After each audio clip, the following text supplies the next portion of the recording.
definitely believe prejudice exists in the business. Are you talking about specifically in the company?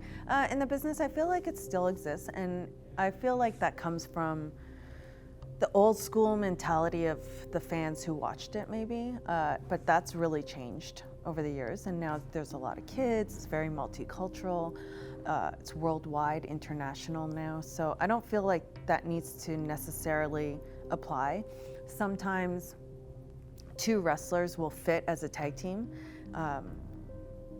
Because of their chemistry together or their personalities, and that's fine with me.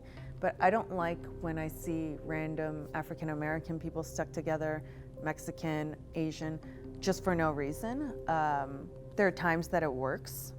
Like I like LAX together because they have that chemistry and they truly have that bond because I see them behind the scenes. I don't like it when it's randomly done. When I was in WWE, they gave me this character, this Matrix character, and I didn't know what it was. They never explained it to me. They dressed me as it. And then as the years went on, I mean, if you look, I have this post on my Instagram where it shows me in my very first debut and then what I changed to eventually in Impact. And I was like, whoa, I was pretty much that same character they wanted me to be, but I didn't know that at the time. I remember them always asking me if I spoke Korean. And I was like, no, I grew up in Toronto, and unfortunately, I wish I did know how to speak Korean, but every 6 months they would ask me, do you know how to speak Korean? I'm like, no, I didn't learn the language in the last 6 months, you know? And just stuff like when they started announcing where we were from as opposed to, where we reside as opposed to where we were from. And I remember, them saying, oh, well, you don't look like you're from Toronto. I'm like, what do people look like from Toronto? And I said, it's very multicultural.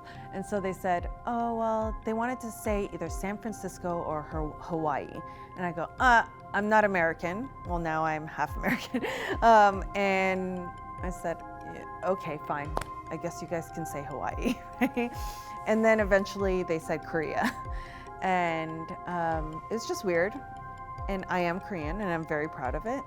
But I remember them saying, from Seoul, South Korea, and all the wrestlers would all laugh. They're like, okay, that's very strange.